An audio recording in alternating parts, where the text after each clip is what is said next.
she both, so at Hey everyone, what's up? It's Jackie. I've actually been wanting to do this for quite some time now, but I've been going back and forth between making this into a video, writing a book on kind of all my experiences that I've had, but I decided that this might make a pretty good storytime video. So I'm just gonna hop right into it. As you can see by the title, I did have a very interesting haunted house sort of ghost experience recently that I really wanted to share with everybody. Oops, shit. I feel like you guys need to know just a little bit of background about me before I kind of get into talking about everything, or it's not going to make sense at all. Basically, I am a psychic intuitive aura reader, and I do other readings as well. In my free time, I go and clear haunted places for people that need help with it. But anyway, everything is donation based. And yeah, we're just trying to help people that don't really know how to deal with this stuff. The story begins when actually I was first doing my aura readings and I met my friend Taylor. We were going to college together and we were in a couple of science classes, and I was like just starting to kind of develop my abilities and didn't want to charge people until I knew like I really nailed it down and I could give a good reading. So Taylor and I became pretty close over the years. I asked her if I could do a practice reading on her, and she said yes. So I did, and from then on we were pretty open about my experiences with clearing people's houses and ghosts, and I would yell at her all the time not to play with the Ouija board and stuff like that, because I knew that if she played with the Ouija board, I would be the one that had to come over and clear the house from, you know, any unwanted visitors that may have arrived afterwards. But anyway, about a month ago, we hadn't really talked to each other for a while at that point, and I get a text from her saying, hey, my friend is having some problems at her photography studio. It's really haunted. And I was like, okay, like, what does that mean? Because even though I do have these abilities and I am psychic and I'm intuitive and, you know, I can see auras and I've, you know, gone to places that are very haunted, I still want to make sure that we're not just dealing with, you know, a creaky house or, you know, plumbing stuff that you can hear, or, you know, animals and whatever. So I really want to make sure that we cover the basics before I like dive in and I'm like, oh yeah, this place is super haunted. So she sends me that text and she's like, you know, she hears footsteps all the time, she feels a presence, and she doesn't know what to do. She doesn't know, you know, what she can do to make it all stop. So I told her to text you. Do you mind if I give her your number? And I said, sure, go ahead, give her my number, give her my email, you know, whatever works for her, and have her, you know, shoot me a message. I didn't actually hear from her for another, I think, 2 weeks, and I get another text message one day. I was actually on the way home from school on the train, and Taylor sends me the message, and she goes, hey, my friend wanted me to text you again and see if you could actually really come this time and like help her out, because she woke up this morning and there was a black mist like hovering over her bed. And I just kind of went, ooh, man, like, you're not really gonna like make that up. I just don't feel like, I don't know, I just didn't feel like there was something, like, why would you make something like that up? I just don't know. So I said, okay, cool, like, actually have her send me a text message this time because I haven't heard from her. And she said, okay. So a couple minutes later, I get a text message from this girl. We'll call her Katie for her privacy.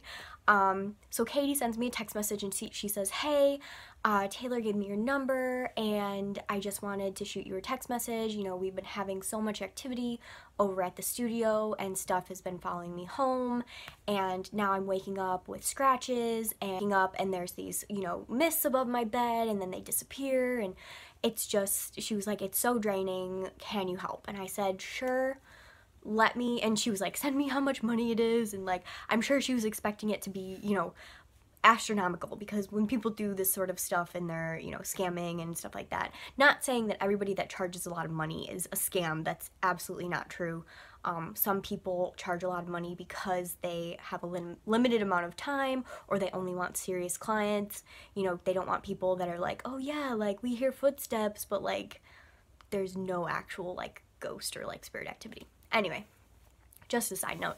So I sent her back, hey, usually I just ask for gas money because I was going to be driving about 45 minutes away from where I live. And I am a broke college student, so you know, your girl needs some gas money.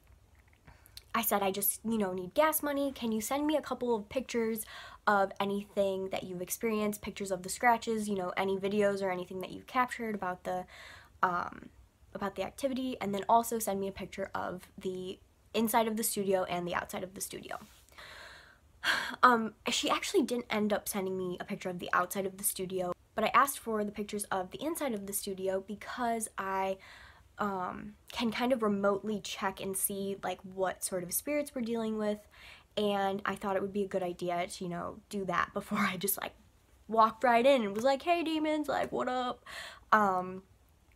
That's not funny. She sends over the pictures later that night, and I kind of go into my little trance state that I go into, and I check, and I'm like, okay, there's 2, you know, human spirits, no biggie, that's what I was expecting. And then I see this super creepy, like, I don't even know how to describe it. I was gonna try to draw it because it was so weird. It was like a black outline of a person, and it was like on all fours crawling like animalistically. Oh god, ugh, just thinking about it right now, it just like freaks me out. But anyway, so I've seen much worse than that, so I'm like, oh man, like crap, I thought this was gonna be go in, you know, light a little bit of sage and, you know, do some stuff for the people to move them on, and then that was it. But of course it's never that easy. We have the 2 human spirits, and then we also have this weird black creepy nasty bad guy. We'll just, yeah, I don't know how to describe it. He was freaky, like all black energy. Just imagine the darkest black that you can, you know, think of right now and multiply that by 100. Like your hand, I don't know, like a black hole basically. I don't know how else to describe it. It's just not good energy. I found out later that that entity was actually trapping the human spirits there, and that was part of the reason why they couldn't leave. Not the whole reason, obviously. I was like, let me check with my, you know, spirit guides and stuff and see what their instructions are to kind of get rid of all of these things that are going on, and then let's set up a day that I can come over and do a walkthrough. And just kind of, when I do the walkthroughs, it's just kind of like getting a feeling of the energy of the place, you know, what's going on, because you can only get so much energetically from pictures before you have to actually go to the physical space. So she texts me back, she says, okay, cool, like, let's meet this day, this time, and I was like, all right, awesome, sounds good.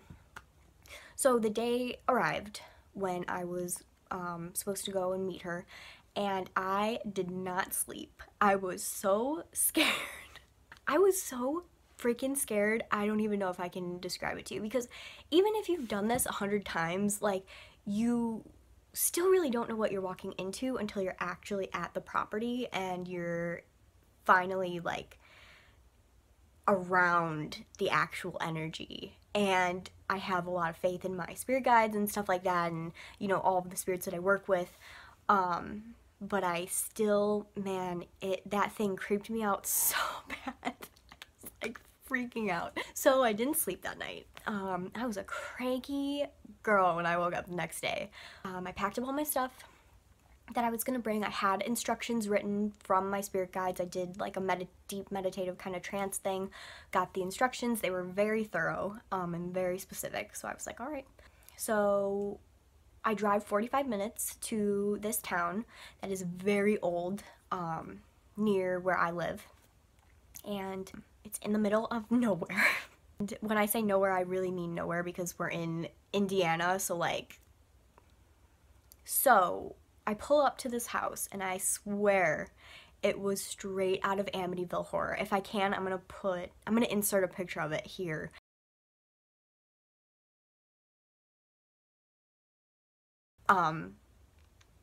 Because it was the creepiest house that I have ever driven up to. And it actually wasn't technically a house. They weren't using it as a house. Part of it was office space for an acupuncturist. Part of it was her studio. I pull up to this place, and there's this huge pond out back, and it's this huge blue barn. It's like weathered on the sides. Like, obviously, if I can insert the photo, like, you've seen it, and it just gave me the heebie-jeebies.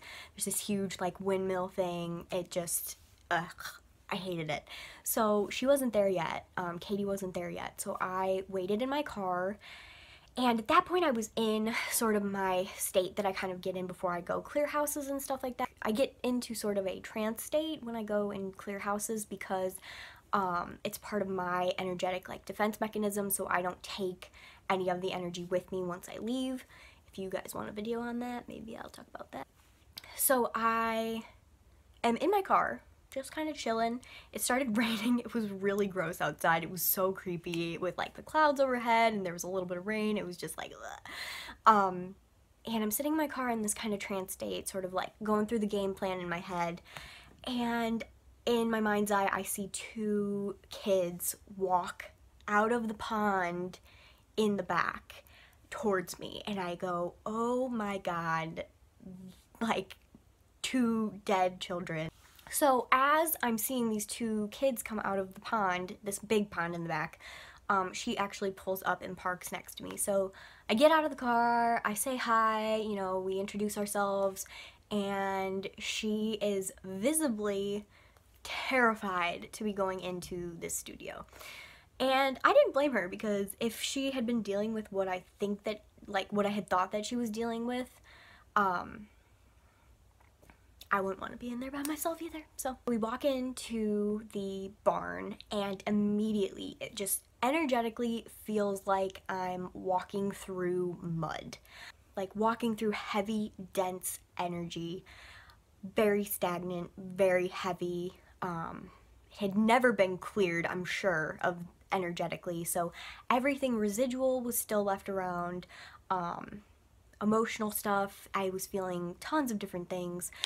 So when you walk inside of this barn, the way that we walked in was we went through the two doors in the front, and then there's another two doors that you open and you go in, and then there's a side door that you kind of go in like to your left, to the area, and then on the right was the acupuncturist office. And so they didn't go over there, and so her whole area was over on the left side. So we went into the left side. And immediately you walk in, and there's like this huge kind of open area. There's a bunch of windows, which was really nice, but it still had this very creepy like feeling to it. And then if you like were to look to your right, you would see these like stairs going up that had one platform, and then it would continue going up, and then there was like this, I don't know how to explain it. It was like it went across, so there was one door here, and then there was another door here, and the stairs kind of came up in the middle, so you could choose like which door you went to as soon as you walked up the stairs. So immediately as I'm walking up the stairs, I'm feeling very, very, very drawn to the door on the left, and her studio was the door on the right. And it was really weird. It was like the platform sort of a thing had railings on either side, and then it opened up, like the ceiling was really pretty and had like wood beams and stuff. It was actually like a really pretty nice barn. You know, you don't really pay attention to that stuff when energetically you're just getting like bombarded as you're walking around. So I'm of course drawn to this door on the left, and she says that her studio's in the door on the right. So we go into the studio at first, and it just feels really bad. Like, there's no other way to put it. So when you walk into the room, there's a door, there's another door on the left, there's a door on the right, and then straight ahead there's two slide doors that go out to sort of the small kind of balcony thing that they didn't really use at all. But one of them was just like a closet, and then the other door was actually a bathroom, and there were two mirrors facing each other in the bathroom, which is, if you don't know, something that can spawn portals like in your house. I don't know if you, there's a lot of stuff I'm throwing at you guys, so if you don't believe in everything that I'm saying, like, it's okay. you're allowed to be skeptical. She had two huge mirrors facing each other, so I was like, let's turn this around. Number one, so nothing creepy can get back in. And then we go to the next room, and I was like, this is extremely, like, I felt angry, I felt sad, I was like, I wonder if the male is kind of hanging out in here. But this whole time that I'm going through this barn, I'm not encountering this entity that I thought was going to be all up in my face, which was very weird to me. There was no activity while I was there, nothing really was happening, and I was like, okay, like, if you want to run and hide, that's fine, but we're going to find you eventually. So the left room was a room that they didn't use very often, but as we're walking around, I was kind of asking her, you know, about the experiences that she's had, and she had very mediumistic tendencies about her.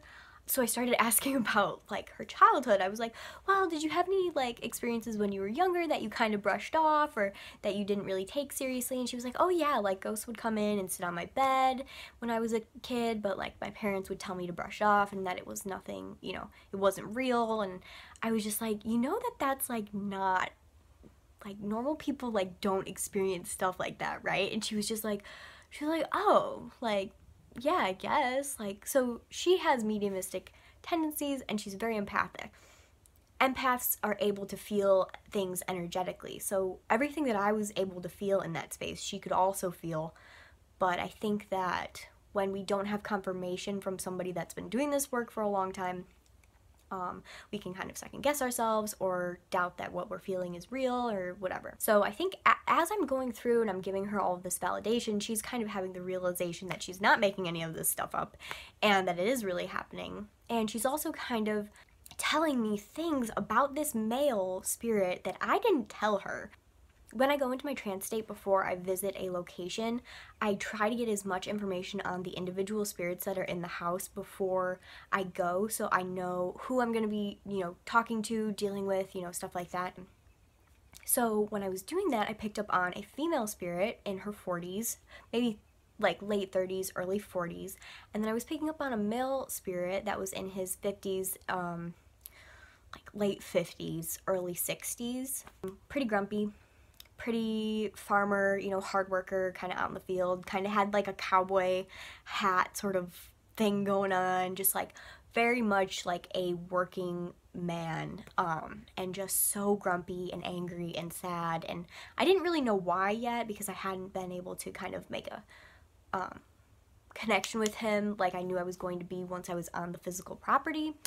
So I kind of saved that, but as we're walking around, I decided to smudge the barn. And if you don't know what smudging is, it's just when you light white sage and you kind of go around each room and you just kind of clear the energy of the room, because I wanted to make sure that this entity, when it did show up, didn't have any excess energy to pull from to like manifest stuff, because that's usually how they work, is when there's excess stagnant energy or anything, they can feed on that, and then that's when they can project themselves as black mists or tall shadow people, even though shadow people don't really need help in that area.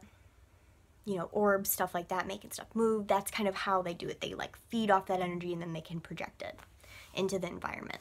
I was smudging because I wanted to kind of neutralize the space before we really did anything with the spirits, just to make sure that I was on an even playing field, because I didn't want to be, you know, I didn't want to be hit or kicked or pushed down the stairs, or, you know what I mean? Like, I didn't want to go to, like, a physical war with this entity. So I was like, let's smudge, let's talk, let's go upstairs. And so as we're kind of talking, she's like, yeah, I really feel like, he's old, you know, he's this working man, and he's so angry all the time. And I was just like really impressed because I didn't tell her any of that stuff.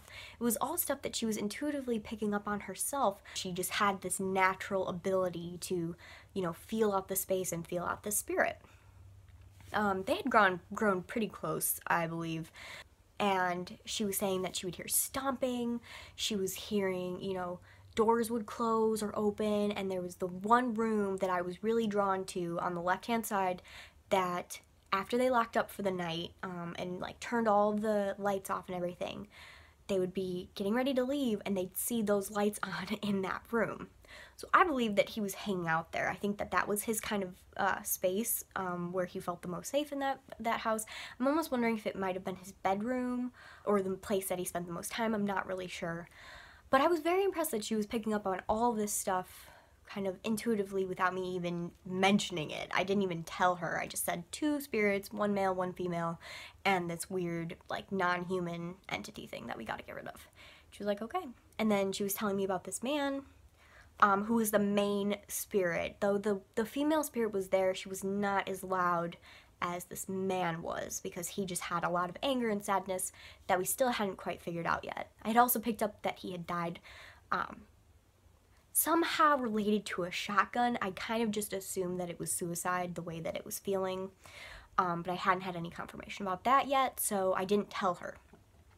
She kept saying that she thought that he had died by suicide, and the whole time I'm like smudging this place, and I'm like, this is really impressive that I have given her absolutely nothing and she is just picking up on all of this stuff. She had these mediumistic tendencies already that we had known about, or that I was kind of discovering as we were doing this walkthrough, and I was pretty impressed with everything. So I get done smudging the house, or the barn, and we cleanse ourselves before we leave, and I gave her some crystals because we kind of wanted to make sure that everything was feeling very high vibrational so this kind of bad entity wouldn't follow her home or anything like that.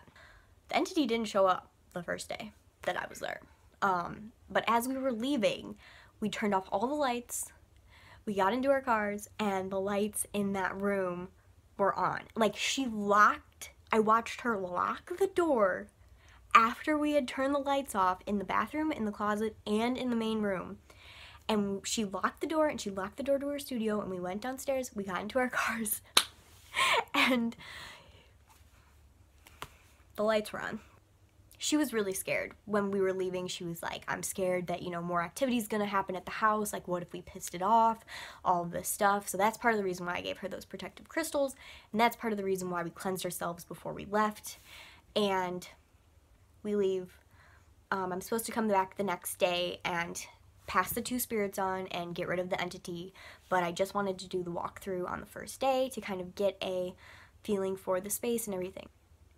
So the next day, I was booked at this little crystal shop where I do readings, and I told her I would head over right after work to meet her to pass on the 2 human spirits and get rid of the entity.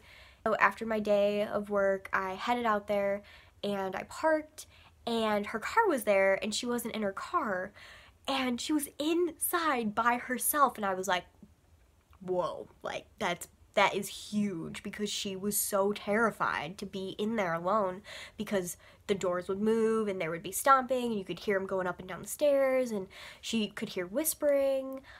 And if I have that clip, I will insert it here, because she sent me a video of the whispers and it will send shivers down your spine.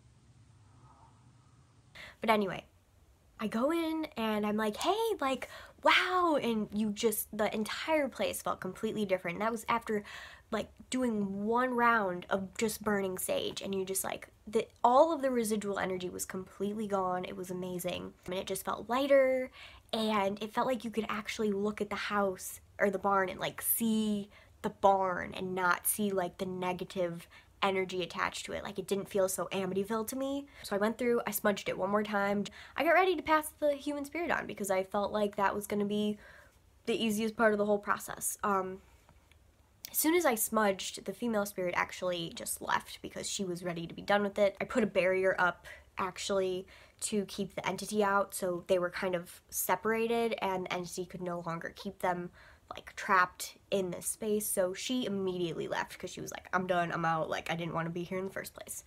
He was, for some reason, taking a little bit more time with leaving, so I brought him a rose, I brought him a candle, and I brought him this thing called the Litany for the Dead, and I just said a little thing for him. I just wanted to kind of have like a little funeral for him. So we go upstairs and we walk into the room on the left, and I said, okay, just give me like 10 minutes and I'm going to try and pass the spirit on.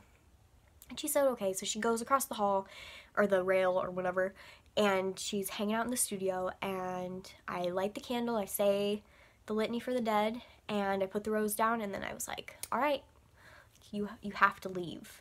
And as soon as I said, you have to leave, oh my God, the entire energy of the barn just went back to how it was the day before. It was angry, it was sad, you just felt like uncomfortable being in there, and I realized I had just pissed him off.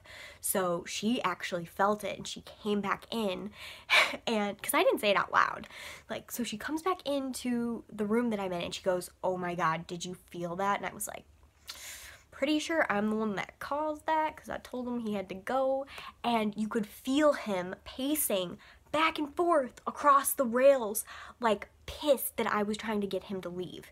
Like, I kept hearing, like, I was here first, like, this is mine, like, this is my barn, like, you can't make me leave, like, why would you even say that? Like, just throwing a complete tantrum. And I was like, you have to go, like, you are dead, like, you can't stay here anymore, you aren't going to be at peace, like, you can't stay. And as I'm saying this, it's just growing and growing and growing and getting angrier and angrier, and she's starting to freak out, and I'm starting to freak out a little bit, to be completely honest. And I was like, this is supposed to be the easy part of, like, the house cleansing, and now it's the hardest part. So I just kind of went, okay. Like, after 5 minutes of, like, him pacing back and forth and like this angry energy kind of refilling the space, which I was so upset about because I just spent so much time smudging and getting the like entire place neutralized, and then one sentence out of my mouth and he was completely pissed off. So after about 5 minutes of trying to get him to leave, basically, I just kind of said, okay, like, I'm gonna go outside, we have some work to do outside, I have to complete the barrier, I have to bless the land, but when I come back inside, like, you have to be ready to leave. Like, I gave him probably a good 10-15 minutes, we were outside. So we go outside, the entity still hasn't shown up, it had hidden in the basement that we actually couldn't get to, but as long as the barrier was up, it wasn't able to get to any of the people on the property, so I was fine with that. We went outside and cleared the land and everything, and we went back inside, and she was like, she just looked at me like as soon as we walked in the door, and she was like, I think he died here, and he doesn't want to leave. And she was like, I think that he committed suicide, and he's just really sad and angry about something that happened. And I was like, I feel that way too. I couldn't really figure out what it was. I had a feeling that it might have been because someone died in the pond and he thought that it was his fault, but I hadn't really like dove into that very much because I didn't really think it would affect his, you know, passing on. I just didn't feel that way. So she looked at me and she was saying all this stuff, and I was like, you're right, like, I think you're completely right. But I was like, I don't know what else to do, like, I'm gonna try one more time. So I sat back down upstairs in that room, I lit the candle again, and I said, please, like, you have to leave, like, you are dead, like, you can't stay here, you have to go to the light, like, all of this stuff, like, kind of went through, like, the protocols of, like, how to pass them on, and, like, was talking nicely, and, like, but you gotta go, like, you have to go. Wasn't budging, basically just wasn't budging. And I said, okay, there's nothing else I can do, I'm sorry, like, I'm sorry I couldn't help you. And I blew out the candle, and I took the rose and the candle and everything downstairs, and we were walking down the stairs and talking, and I was just like, I'm like really upset because you feel like you failed, you know, this person basically. So I pack up all my crystals and stuff, and we're getting ready to leave, and we're just talking. She turns off all the lights in the barn and locks the doors and stuff, and we go out to lock the outside doors, and she goes, oh my God. She goes, is that light on? And I was like, there's no way there's a light on. I just watched you turn all the lights off in this entire building. There's no way that there's more lights on. And she's like, well, this one's downstairs. I'm like, that's weird. Like, doesn't he usually just do the room upstairs? And she was like, yeah, he does. But there's a light on. So we go back inside. In this like main open space, like on the bottom of like the railing that goes across, there were 5 lights, and they were all connected to one switch on the wall. All of them were connected to this one switch. Like, you put that switch off, all of them should go off. Well, one of them, one of the 5 lights was still on. And I just look at her and I go, how is that even possible? And she looks at me and she goes, I think that he's feeling sentimental and scared because we were leaving, and I think he's feeling sentimental because you brought him a rose. And I was like, oh my gosh. So at this moment, I'm like, I had given up. I really had. I was just like, I gotta toss in the towel and hand this over to somebody that maybe can help this guy. As I'm thinking this, my spirit guides put this image in my head of me and Katie sitting down on the table, at the table, and holding hands and passing the spirit on that way. And I was like, okay, she's a pretty decent medium, like naturally. Let's see if we can figure this out. I was like, do you have time? And she was like, yeah. It was like 8:30 at night, and I was like, oh my god, I feel so bad for keeping her here so late. So we sit down at the table, and I said, I want to try something if you're open to it. She goes, yeah, anything. And I said, I want to try to link with you to pass the spirit on. And she said, okay, just tell me what to do. And I was like, all right. So we hold hands, we're sitting down at this table. I light the candle again, I put the rose back down, and we hold hands, and we're sitting down, and I said, all right, we're gonna close our eyes, and we're gonna imagine him walking into a bright white light to pass him on. She goes, okay. So we sit there, we hold our hands, we close our eyes, and about 30 seconds go by, and I go, okay, what did you feel? And she says, every time he would get close to the light, he would turn around and walk away from it. And I was like, this guy is so stubborn. What a stubborn old man. And she was like, I just think that he's too scared. And I was like, I think you're right. So let's do it again. Hold each other's hands. Let's close our eyes. And let's visualize him walking into the light with angels or family members or something like that. And I was like, just kind of go with whatever you get. And she was like, okay. So we hold hands, we close our eyes, and 30 seconds later, she goes, oh my god, and my eyes like shoot open. I was like, what happened? Like, and she's like, I just saw this woman, this older woman in a nightgown with this young girl coming out of the light, extending their arms out to him, like beckoning to him to come to them. And she was like, I think it's his wife and his daughter. And I was like, oh my god, like, she's legit, like, she has this is so impressive. I was so proud. I was like, okay, all right. So let's close our eyes again, and as we're doing this, see him walking into the light again. And she was like, okay. So we do it one more time, and he wouldn't go. And she opens her eyes and she's like, he's not going. I was like, why? And basically what she said was she felt like he was ashamed of the way that he died. He felt like they were going to be disappointed in him. We figured out that he had committed suicide because his daughter had drowned in the pond back in the backyard one day when he had like turned his back for a minute, and that was just kind of the image that we had both been getting, where he was having this overwhelming guilt about it, that he just didn't want to live anymore, which is just very, very sad. And it explained the anger and the sadness and the frustration and all of the stuff that he was experiencing.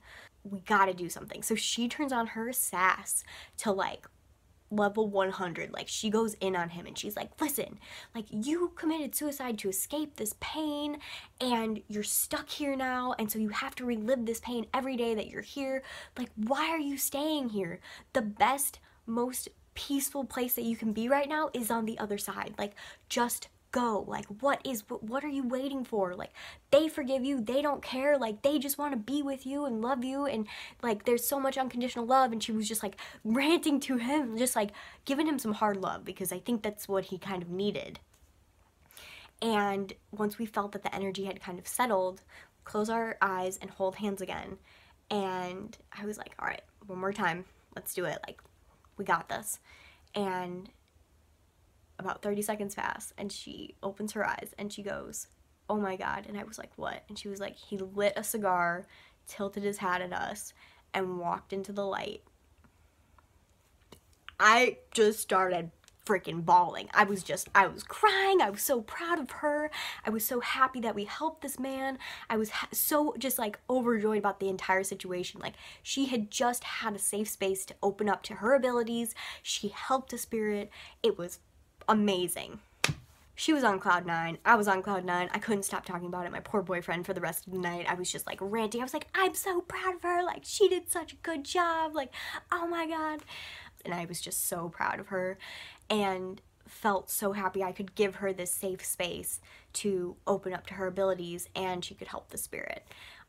They had already had a connection because they had been, you know, interacting with each other in the studio for so long that they had already formed sort of like a friendship. And once you take the entity, you know, the baddie out of the situation, she could really, really open up in this safe environment and just let her gifts do their thing. So that was awesome. That's it for today, guys. So I hope you enjoyed this video. If you did, make sure you leave a thumbs up down below, and don't forget to subscribe for more paranormal videos, spiritual topics, and some other everyday stuff that I think I'm going to post as well. So thank you so much, and I'll see you next time.